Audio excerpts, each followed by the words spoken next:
Nunca había escuchado un silencio tan violento, no sé cómo explicarlo con precisión, pero cuando bajé del todoterreno y pisé la tierra húmeda de la ladera norte del Santo Helens, ese silencio se me clavó en la nuca como si alguien hubiera quitado el sonido del mundo. No era un silencio natural, de esos que uno puede encontrar de madrugada o en una cueva remota, sino algo distinto, algo impuesto, como si la misma atmósfera se hubiera enrarecido, suprimido, aplastado contra el suelo por una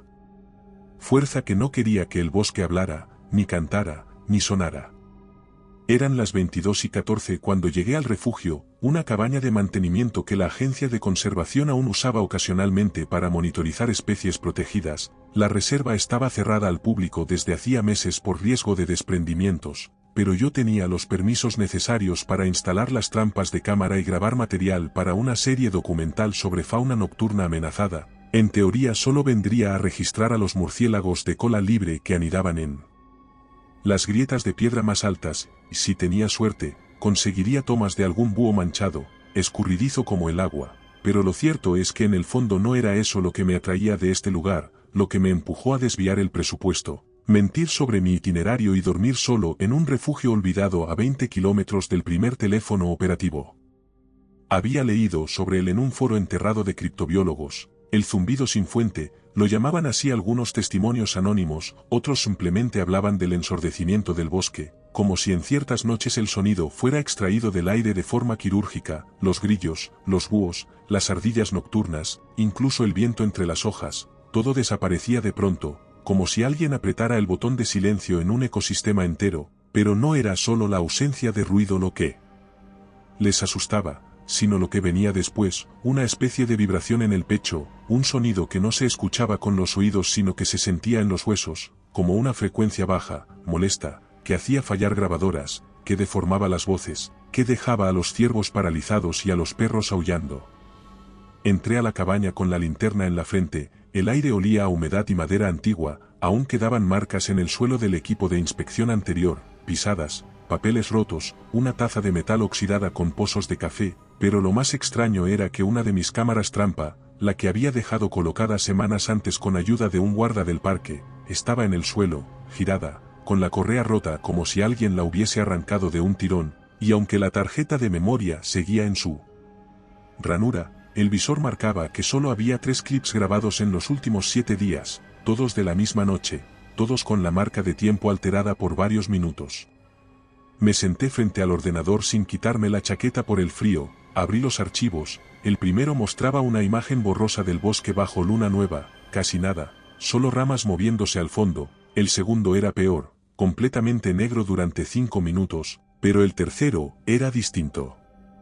La cámara había captado algo que cruzaba en apenas un segundo, algo grande, alado, con una forma indeterminada que rompía la simetría de las ramas al pasar. Lo más inquietante, sin embargo, no era la imagen, sino el sonido, un zumbido agudo que crecía en intensidad hasta saturar el micrófono, una frecuencia inestable que provocaba que el software del audio cayera y el programa se cerrara automáticamente cada vez que intentaba reproducirlo. Durante más de una hora intenté limpiarlo, extraer la pista, analizar los espectros, pero cada intento terminaba igual, con el ordenador bloqueado, el ventilador sonando como un reactor, y una sensación de presión en la cabeza que me obligaba a parar. Era como tener una jaqueca sin dolor, solo la vibración detrás de los ojos, el vértigo leve y la piel de los brazos erizada. No tenía sentido seguir, así que dejé todo cargando, cerré la puerta con doble cerrojo, encendí el pequeño calefactor de gas, y me recosté en el camastro. El silencio seguía allí, más denso que antes. A las 2:37, lo escuché con claridad, un aleteo pesado, irregular, como si alas membranosas se abrieran y cerraran contra el aire húmedo. Venía de entre los árboles, a baja altura, arrastrándose casi entre las ramas altas. Lo seguía un leve golpeteo sobre el tejado como si dedos largos, húmedos, resbalaran por las tejas del refugio buscando una grieta, un acceso. Me levanté sin hacer ruido, apagué el calefactor, desenchufé el ordenador, y apagué todas las luces. La oscuridad era total, pero aún así sentía que había algo fuera, algo grande, algo que sabía que yo estaba dentro, que no se molestaba en ocultarse. Una sombra cruzó por una ventana, una mancha imposible de medir, pero que cubrió completamente la luz de la luna durante medio segundo, luego desapareció, y el silencio se hizo aún más profundo, como si incluso mis propios latidos se volvieran inaudibles. A la mañana siguiente, el bosque seguía callado, no era el silencio habitual de los días nublados, ni la calma que suele haber entre los árboles tras una tormenta, era como si el propio ecosistema se hubiera apagado en un acto de autopreservación, y yo, que debería haber regresado a mi vehículo o llamado por radio a la estación más cercana, decidí en cambio preparar la mochila, cargar las baterías de la cámara de mano y seguir el rastro.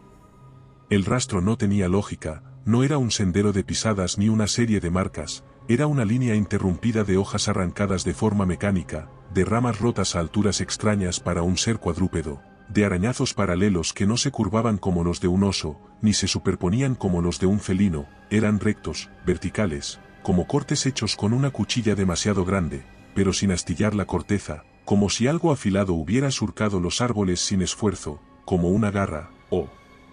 como una ala afilada. Caminé durante más de una hora bordeando el arroyo seco que descendía desde la ladera sur, un canal pedregoso entre robles viejos y pinos altos. Seguía grabando por instinto, aunque no tenía claro qué esperaba capturar. El audio se seguía corrompiendo con zumbidos extraños, incluso en tiempo real, y la imagen temblaba de forma leve cada vez que apuntaba hacia lo profundo del bosque, como si hubiera algo distorsionando el aire. El primer olor llegó antes que la imagen, un hedor espeso, dulce y metálico a la vez, como carne mezclada con óxido, como si alguien hubiera dejado vísceras a la intemperie sobre una parrilla oxidada. Lo seguí, tapándome la nariz con la manga, hasta una pequeña depresión del terreno, apenas un claro inclinado donde el sol apenas lograba filtrarse, y ahí, colgando de una rama torcida a más de 3 metros del suelo, estaba el cuerpo de un ciervo, o lo que quedaba de él, sin cabeza, con una pata rota girada en una dirección imposible, las costillas expuestas, la piel colgando. No había marcas de arrastre, no había pisadas, solo un reguero rojo seco sobre el tronco. Y entonces lo escuché, un chasquido leve, detrás de mí de alas abriéndose, y luego el desplazamiento del aire, como si algo hubiera descendido a gran velocidad desde una altura que no debería ser accesible en ese bosque cerrado, algo que había esperado a que me acercara lo suficiente al cadáver para jugar con mi miedo. Giré la cámara, pero no capté nada, solo un leve temblor en las ramas y entonces me lancé a correr, sin pensar, bajando por la pendiente, tropezando con raíces, golpeándome el hombro contra una piedra cubierta de musgo, cayendo de bruces sobre la cámara, que se deslizó fuera de mi alcance y rodó pendiente abajo hasta desaparecer en la maleza. Intenté recuperarla pero otro chasquido, esta vez más cercano, me hizo retroceder, me arrastré hacia un tronco hueco, me oculté dentro como un animal. Acorralado y contuve la respiración. Entonces lo vi, por primera vez, lo vi, no con claridad, pero vi su sombra proyectada contra una ladera iluminada por el sol, una figura alada, delgada, demasiado delgada, con extremidades que colgaban hacia abajo como ramas rotas, con una cabeza sin forma reconocible y un movimiento extraño, como si cada uno de sus gestos estuviera compuesto por múltiples sacudidas, como si no se desplazara, sino que corrigiera su posición 1000 veces por segundo para mantenerse visible, o invisible, según lo deseara. Pasó sobre mí, sin detenerse, sin atacar, me levanté tambaleándome, sin sentido del tiempo, solo sabiendo que debía regresar al refugio. Corrí por lo que debieron ser 15 o 20 minutos, aunque nunca lo sabré con certeza. El reloj dejó de funcionar, la aguja de los segundos oscilaba hacia adelante y atrás como una brújula enloquecida, y los árboles comenzaron a parecerme todos iguales, repetidos, copiados, como si me hubieran encerrado en un bucle de vegetación sin salida. No lo vi venir, no escuché aleteo, no sentí presión, solo un impacto en el costado, caí de lado, rodé colina abajo, y luego nada, oscuridad, un zumbido fuerte dentro del cráneo, y después, silencio. Cuando abrí los ojos, estaba de nuevo en la cabaña, la puerta cerrada desde dentro, la mochila sobre la mesa, las botas limpias, la linterna en mi frente apagada, las manos entumecidas y una sensación de pérdida en el pecho que no se parecía al miedo ni al dolor, sino a la certeza de que alguien, algo, había decidido dejarme vivir, al menos por ahora, al menos hasta entender por qué estaba allí, y lo peor es que no recuerdo haber vuelto. Tardé horas en reunir el valor para encender de nuevo el ordenador, no sabía si lo hacía por necesidad de entender lo que había ocurrido o por un impulso más profundo y enfermizo, pero lo hice, conecté la tarjeta de memoria recuperada de otra cámara secundaria, la que había dejado sobre la repisa junto a la entrada, no recordaba haberla cogido, pero ahí estaba, indicando que contenía datos. Los primeros vídeos eran incomprensibles, cuadros negros con ruido blanco, imágenes pixeladas sin coherencia, pero solo uno, logró abrirse tras varios intentos. La pantalla titubeó, se puso azul durante un segundo, luego volvió a negro, y entonces la imagen emergió, temblorosa, incompleta, casi irreconocible. En el centro del encuadre, apenas visible por la falta de contraste y la distorsión de los píxeles, se alzaba una figura suspendida en el aire, no volando exactamente, sino flotando con una rigidez espeluznante, como si no fuera una criatura sino una marioneta sostenida por hilos. Tenía más de 2 metros de altura, las alas abiertas formando un ángulo inestable, como si no estuvieran hechas para volar, sino para asustar. No batían el aire, solo estaban ahí, extendidas. El torso era delgado, alargado, casi sin volumen, y las extremidades colgaban de forma irregular, una más larga que la otra, con dedos demasiado delgados para sostener peso, pero demasiado largos para ser de un ave. Parecía una criatura diseñada para ser vista a medias, como si algo de su cuerpo obedeciera otras reglas. Los ojos eran lo peor, 2 esferas blancas, brillantes, demasiado abiertas, sin párpado, sin expresión, solo una presencia que se clavó en mi memoria como si me observara a través del vídeo, como si supiera que yo estaba viéndolo desde el otro lado de la pantalla. Cerré el ordenador con violencia, lo aparté del camastro, me senté en el suelo y apagué todas las luces. Esa noche comenzó diferente, no con silencio, sino con una secuencia de sonidos distorsionados que emergieron del bosque, zumbidos intermitentes, crujidos secos de ramas que no deberían moverse, golpes huecos como si alguien estuviera arrastrando un tronco pesado por la tierra. Luego vino el silencio, no natural, no gradual, sino absoluto, como si alguien hubiera cubierto todo el entorno con una cúpula insonora. El techo comenzó a crujir, no como cruje una estructura antigua con el frío, sino con el ritmo de pasos, de desplazamientos pesados que recorrían las vigas como si alguien caminara lentamente sobre ellas. Cada crujido venía acompañado por un goteo en las paredes, una condensación espesa que comenzó a empañar los cristales desde fuera, como si el aire frío de la noche se mezclara con una respiración densa y húmeda, una respiración que se oía incluso a través de la puerta, como si algo estuviera oliendo el interior de la cabaña desde el umbral.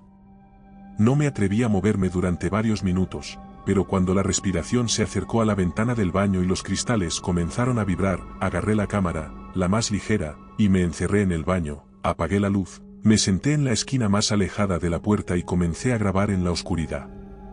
No sé cuánto tiempo estuve allí dentro, puede que 1 hora o 5 minutos o toda la noche, no sabría decirlo. El tiempo dejó de tener sentido en cuanto el sonido desapareció y fue reemplazado por esa vibración grave que me recorría el cuerpo, un zumbido que no venía del exterior sino de dentro de la cabaña. En algún momento debí quedarme dormido o perder la conciencia, porque desperté con la luz del día colándose por debajo de la puerta, con las piernas entumecidas, la boca seca, el corazón aún acelerado y una sensación de vacío en la cabeza, como si me hubieran borrado los recuerdos más recientes. Salí al exterior sin recoger nada, sin apagar nada, sin cerrar la puerta, caminé hasta el coche sin mirar atrás, conduje durante kilómetros con la radio apagada, las ventanas cerradas y la cámara aún encendida en mi regazo, grabando el temblor de mis manos sobre el volante, y el sonido residual de algo que ya no estaba fuera sino dentro de mí. A día de hoy aún conservo parte del material, aunque ya no lo abro, he intentado borrar los archivos, pero siempre se genera una copia automática en algún rincón del sistema como si lo que grabé no quisiera desaparecer. Y si algún día, en medio del bosque o incluso en un parque cualquiera, escuchas un silencio demasiado perfecto, tan absoluto que te duelan los oídos, no creas que es un fallo de la naturaleza, no pienses que es el viento o los grillos o las hojas cayendo por casualidad, no es un error, es que algo ya te ha visto. Si te ha gustado este relato, aquí tienes otro que te pondrá los pelos de punta. Si buscas historias más intensas, en nuestro canal de relatos largos te esperan narraciones de más de 1 hora. Y si quieres llevar el terror contigo, nuestro libro en Amazon tiene historias exclusivas. Buenas noches, desde Terreno Misterioso.